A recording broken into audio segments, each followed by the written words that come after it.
Isipingo, where, as you can see, it's raining cats and dogs here, and this is obviously affecting where we're visiting in this particular area. The IFP president, Nhlabisa, is with us, as well as IFP spokesperson. This is one of the first areas that they're visiting. They've been in the area, and Thembekile, the south of Durban has been adversely affected. You'll recall those visuals of those vehicles that were floating in water in Toyota and Prospecton. It's not far from where we are. And Mkhuleko Hlengwa, I mean, what's happening to us right now just gives us just a taste of what some of these residents might have been going through, isn't it? And it could hamper further disaster relief efforts. No, absolutely. The IFP president, she said, I'm sure you'll talk to him later, but really the purpose of the visit today by the leadership was to inspect so that we can be able to have a measured response and be able to effect the necessary oversight insofar as what is going to happen. So members of National Parliament, provincial legislature, and all our councillors of eThekwini have been with us from this morning, and the president already started Isipingo and visited the civic center. The weather conditions are actually quite bad. It seems as if there's even a slow pace in the response. So the people are actually suffering a double whammy, having gone through the floods, and the relief is very slow, and that is of major concern to us. Quite a number of announcements have been made by the president this morning as well, insofar as the assistance that will be meeting out in those communities. Where we are actually, Ziyanda, this place here, had the mud from above flowing right in, and the resident, Tulsil, is here. So what we are really seeing for ourselves is what they went through, but the purpose of the visit really is to, beyond the inspection, is to have a targeted response and an intervention by the party, because we believe a multi-pronged approach of political parties, civic society and NGOs and government is what is going to happen. But the conditions are quite dire, and indications are that we're not out of the woods as things stand now. I mean, Mkhuleko, in your other life, you are the chairperson of the Standing Committee on Public Accounts.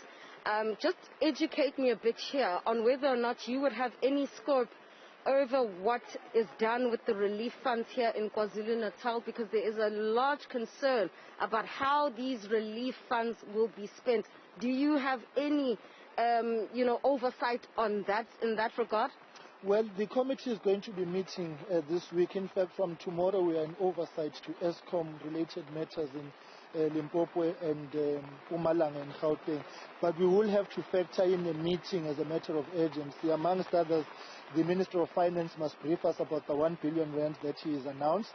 And we have to then develop the necessary financial management protocols, because if the COVID-19 corruption is anything to go by, we cannot, have any trust and faith as things stand right now. So the commitment we are making as the Standing Committee on Public Accounts is that this relief will be an apex priority to ensure that no cent is lost. Obviously, we have not worked out the modalities because we have not been briefed, but our outlook is that any money that flows from the purses of the state, we've got a fair view on it, and most certainly we are going to be looking at what is going.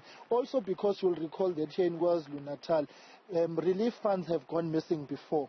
So that kind of adverse precedent compels us now to have an immediate and urgent intervention. So I'm sure sometime this week I will slot in a committee meeting and get in National Treasury at the very least to get a preliminary briefing, and then we'll take it from there. No announcements will be made tonight, but what we want to warn against, of course, is that the government to continue with relief efforts without briefing Parliament. It should have been proper for Parliament to have been briefed first, because that's where oversight is done, and increasingly Parliament is being sidelined, and that is a dangerous element, because Parliament is a necessary check and balance in terms of what, but we will be on top of it. All right, that's Mkhuleko Hlengwa. He speaks for the IFP, but I, of course, took the opportunity to speak to him, Thembekile, about the other hat that he wears. And you'll know, as monies continue to be donated from all sectors of society, to assist with alleviating then the pressures